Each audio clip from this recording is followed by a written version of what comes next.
The Lord gave the word. Great was the company of those who proclaimed it. Day 207.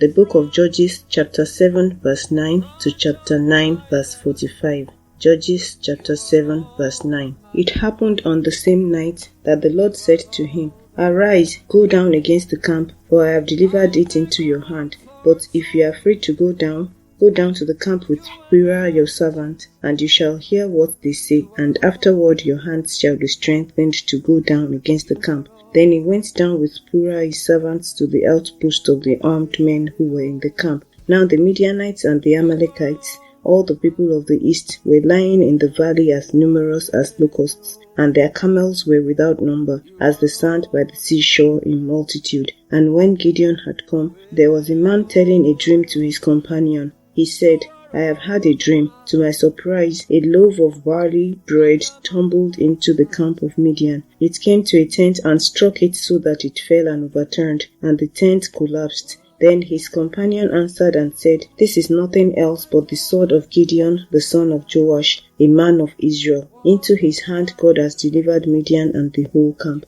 And so it was, when Gideon heard the telling of the dream and its interpretation, that he worshipped. He returned to the camp of Israel and said, Arise, for the Lord has delivered the camp of Midian into your hand. Then he divided the 300 men into 3 companies, and he put a trumpet into every man's hand, with empty pitchers and torches inside the pitchers. And he said to them, Look at me, and do likewise. Watch, and when I come to the edge of the camp, you shall do as I do. When I blow the trumpet, I and all who are with me, then you also blow the trumpets on every side of the whole camp and say, The sword of the Lord and of Gideon. So Gideon and the 100 men who were with him came to the outpost of the camp at the beginning of the middle watch, just as they had posted the watch, and they blew the trumpets and broke the pitchers that were in their hands.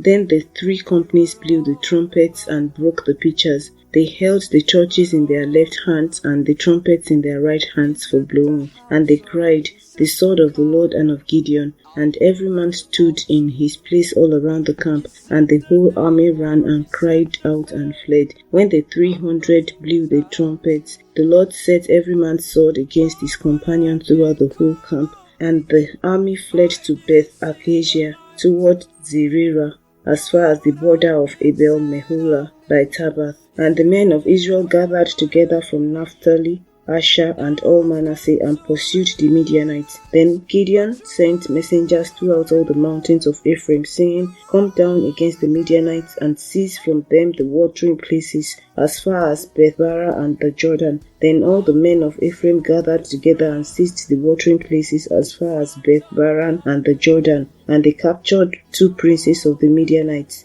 Oreb and Zeb. They killed Oreb at the rock of Oreb, and Zeb they killed at the winepress of Zeb. They pursued Midian and brought the heads of Oreb and Zeb to Gideon on the other side of the Jordan. Chapter 8.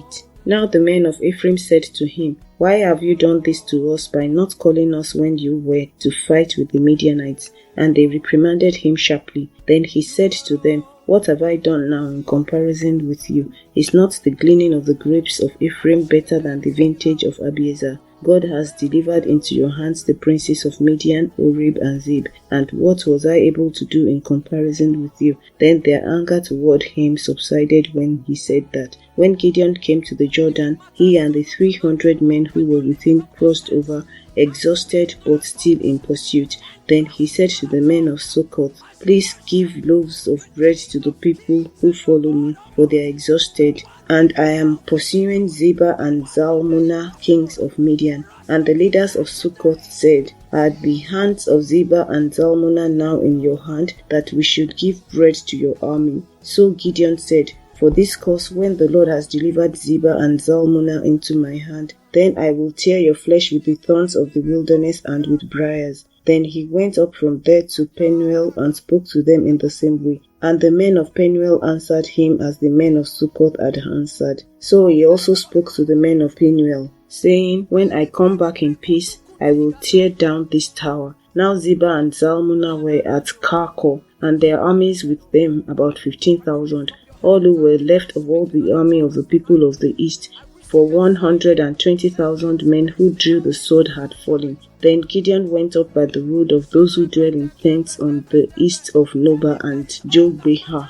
and he attacked the army while the camp felt secure. When Zebah and Zalmunna fled, he pursued them, and he took the 2 kings of Midian, Zebah and Zalmunna, and routed the whole army. Then Gideon the son of Joash returned from battle from the ascent of Heres, and he caught a young man of the men of Succoth and interrogated him, and he wrote down for him the leaders of Succoth and its elders, 77 men. Then he came to the men of Succoth and said, Here are Zebah and Zalmunna, about whom you ridiculed me, saying, Are the hands of Zebah and Zalmunna now in your hand, that you should give bread to your weary men? And he took the elders of the city, and thorns of the wilderness and briars, and with them he taught the men of Succoth. Then he tore down the tower of Penuel and killed the men of the city. And he said to Zebah and Zalmunna, What kind of men were they whom you killed at Tabor? So they answered, As you are, so were they. Each one resembled the son of a king.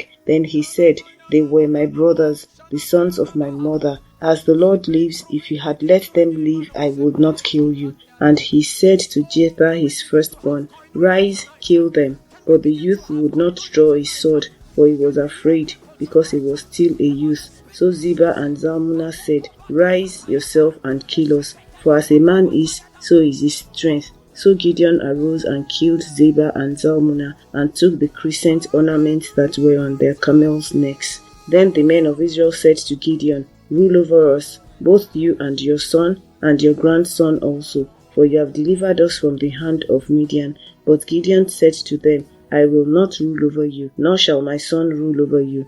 The Lord shall rule over you. Then Gideon said to them, I would like to make a request of you, that each of you would give me the earrings from his plunder. For they had golden earrings, because they were Ishmaelites. So they answered, We will gladly give them. And they spread out a garment, and each man threw into it the earrings from his plunder. Now the weight of the gold earrings that he requested was 1,700 shekels of gold, besides the crescent ornaments, pendants, and purple robes, which were on the kings of Midian, and besides the chains that were around their camels' necks. Then Gideon made it into an ephod and set it up in his city, Ophrah. And all Israel played the harlot with it there. It became a snare to Gideon and to his house. Thus Midian was subdued before the children of Israel, so that they lifted their heads no more, and the country was quiet for 40 years in the days of Gideon. Then Jerubbaal the son of Joash went and dwelt in his own house. Gideon had 70 sons who were his own offspring, for he had many wives. And his concubine who was in Shechem also bore him a son, whose name he called Abimelech. Now Gideon the son of Joash died at a good old age, and was buried in the tomb of Joash his father, in Ophrah of the Abiezrites. So it was, as soon as Gideon was dead, that the children of Israel again played the harlot with the Baals, and made Baal-berith their god. Thus the children of Israel did not remember the Lord their God, who had delivered them from the hands of all their enemies on every side, nor did they show kindness to the house of Jerubbaal Gideon, in accordance with the good he has done for Israel. Chapter 9. Then Abimelech the son of Jerubbaal went to Shechem to his mother's brothers, and spoke with them and with all the family of the house of his mother's father, saying, Please speak in the hearing of all the men of Shechem, which is better for you, that all 70 of the sons of Jerubbaal reign over you, or that one reign over you. Remember that I am your own flesh and bone. And his mother's brothers spoke all these words concerning him in the hearing of all the men of Shechem, and their heart was inclined to follow Abimelech, for they said, He is our brother. So they gave him 70 shekels of silver from the temple of Baal-berith, with which Abimelech hired worthless and reckless men, and they followed him. Then he went to his father's house at Ophrah and killed his brothers, the 70 sons of Jerubbaal, on one stone. But Jotham, the youngest son of Jerubbaal, was left, because he hid himself. And all the men of Shechem gathered together, all of Beth Millo, and they went and made Abimelech king beside the terebinth tree at the pillar that was in Shechem. Now when they told Jotham, he went and stood on top of Mount Gerizim, and lifted his voice and cried out, and he said to them, Listen to me, you men of Shechem, that God may listen to you. The trees once went forth to anoint a king over them, and they said to the olive tree, Reign over us. But the olive tree said to them, Should I cease giving my oil, with which they honor God and men, and go to sway over trees? Then the trees said to the fig tree, You come and reign over us. But the fig tree said to them, Should I cease my sweetness and my good fruit, and go to sway over trees? Then the trees said to the vine, You come and reign over us. But the vine said to them, Should I cease my new wine, which cheers both God and men, and go to sway over trees? Then all the trees said to the bramble, You come and reign over us. And the bramble said to the trees, If in truth you anoint me as king over you, then come and take shelter in my shade. But if not, let fire come out of the bramble and devour the cedars of Lebanon. Now therefore, if you have acted in truth and sincerity in making Abimelech king, and if you have dealt well with Jerubbaal and his house, and have done to him as he deserves, for my father fought for you, risked his life, and delivered you out of the hand of Midian, but you have risen up against my father's house this day, and killed his 70 sons on one stone, and made Abimelech the son of his female servant king over the men of Shechem, because he is your brother. If then you have acted in truth and sincerity with Jerubbaal and with his house this day, then rejoice in Abimelech, and let him also rejoice in you. But if not, let fire come from Abimelech and devour the men of Shechem and Beth Millo, and let fire come from the men of Shechem and from Beth Millo and devour Abimelech. And Jotham ran away and fled, and he went to Beer and dwelt there, for fear of Abimelech his brother. After Abimelech had reigned over Israel 3 years, God sent a spirit of ill will between Abimelech and the men of Shechem, and the men of Shechem dealt treacherously with Abimelech, that the crime done to the 70 sons of Jerubbaal might be settled, and their blood be laid on Abimelech their brother, who killed them, and on the men of Shechem who aided him in the killing of his brothers. And the men of Shechem set men in ambush against him on the tops of the mountains, and they robbed all who passed by them along that way.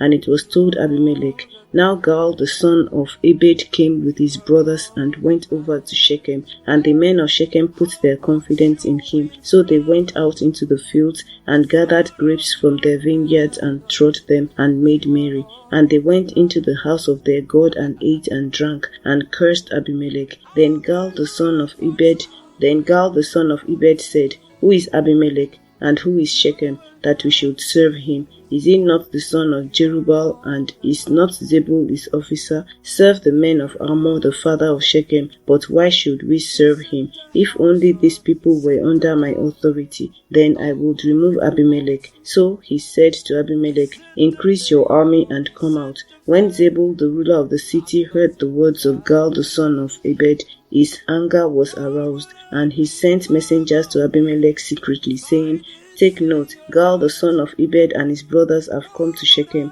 and here they are, fortifying the city against you.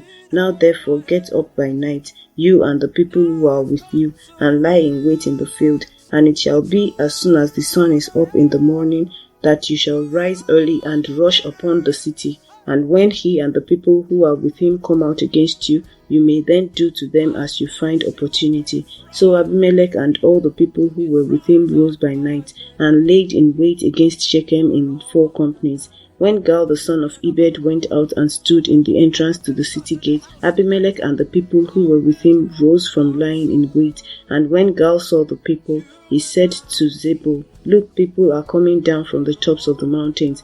But Zebul said to him, You see the shadows of the mountains as if they were men. So Gaal spoke again and said, See, the people are coming down from the center of the land, and another company is coming from the diviner's terebinth tree. Then Zebul said to him, Where indeed is your mouth now, with which you said, Who is Abimelech, that we should serve him? Are not these the people whom you despised? Go out, if you will, and fight with them now. So Gaal went out, leading the men of Shechem, and fought with Abimelech. And Abimelech chased him, and he fled from him, and many fell wounded to the very entrance of the gate. Then Abimelech dwelt at Arumah, and Zebul drove out Gaal and his brothers, so that they would not dwell in Shechem. And it came about on the next day, that the people went out into the field, and they told Abimelech, So he took his people, divided them into 3 companies, and laid in wait in the field. And he looked, and there were the people coming out of the city, and he rose against them and attacked them. Then Abimelech and the company that was with him rushed forward and stood at the entrance of the gate of the city, and the other 2 companies rushed upon all who were in the fields and killed them. So Abimelech fought against the city all that day. He took the city and killed the people who were in it, and he demolished the city and sowed it with salt. Lord, increase our faith. Amen. Thank you for joining today's podcast. Please comment, like, share, and subscribe to receive daily notifications, and keep on listening. Tell him that is all that matters to you. Tell him that silver or gold cannot take his place. Tell him sweet things tonight.